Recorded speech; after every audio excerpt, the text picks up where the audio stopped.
Well, the battle lines over gender-neutral toilets have been drawn. A New South Wales parliamentary inquiry has heard calls to remove, quote, harmful labelling from public toilets as trans activists push for gender-neutral facilities. Not only that, they want them implemented in public schools. While some Sydney councils have already overhauled their policies, like Inner West Council, which last year adopted gender-neutral signage, one Western Sydney mayor has vowed to flush out any changes. And I'm pleased to say Fairfield Mayor Frank Carbone joins me now. Frank, thank you for coming on. Now, you're not a fan of gender-neutral toilets. No, well, I don't think we need them. I think common sense needs to prevail. I mean, to talk about anxiety being caused to transgender, what about the university does some research on the anxiety it would cause the remaining of the 99% of the population where their children would have to go to the bathroom with men. I think it's absolutely ridiculous. I think there's ways around it, but I just think it's really crazy. And the research always seems to be slanted towards the minority rather than a common sense approach that can actually accommodate everybody. Yeah, I want to pick up on something that you said there. Researchers have said in this inquiry that these traditional male and female toilets, which we're all used to, can cause what they term toilet anxiety for trans and gender people. But how do you think your community there in Western Sydney, in the Fairfield area, it's a very big part of Sydney, how do you think that they would accept it if you did put in these gender-neutral toilets? Well, they wouldn't, and I hope that the researchers will actually do some research for the masses instead of the minority, because that way we would really know how people are feeling. You can't just do research on a minority group and just exclude everyone else. It's just appalling that this has even made it to the upper house, and I just think that if you want to do research, if you want to do consultation, then be inclusive by including everybody, not excluding the masses. There's no way that the community out here would want their children going to the bathroom, their daughter, with men. It's just not common sense. We already have ladies and gents bathrooms. Why would we want to convert them into unisex bathrooms? It's just ridiculous.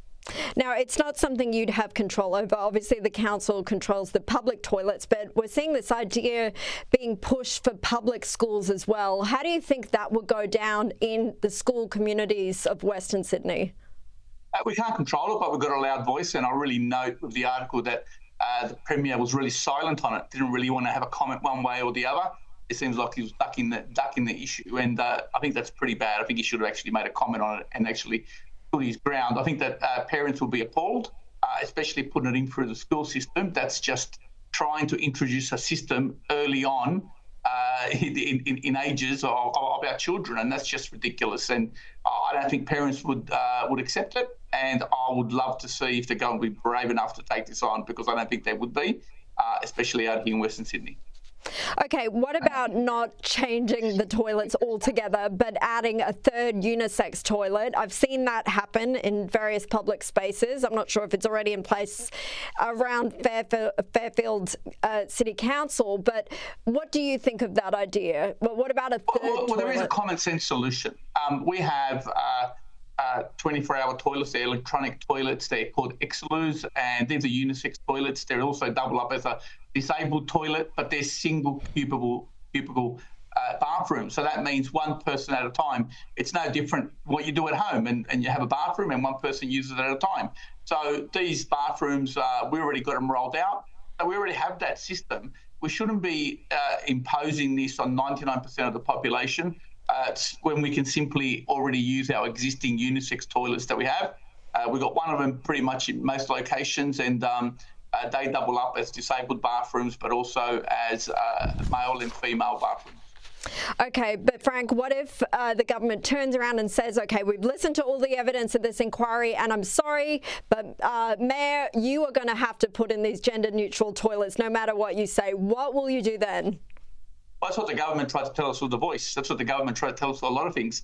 It doesn't mean we have to listen to the government. We can fight the government, and I'm hoping that this doesn't happen and common sense actually prevails. But I mean, if that happens, I think it will be very poor. There's not much I can do except to maybe fight them through a democratic process, which is at the state elections. But I'm hoping that common sense will prevail. I don't think people will accept it, and on that basis, I think the government will back down. Fairfield Mayor Frank Carbone, thank you for your time, your common sense, and a very Merry Christmas to you. Thank you. Merry Christmas to you and all your listeners. Thank you.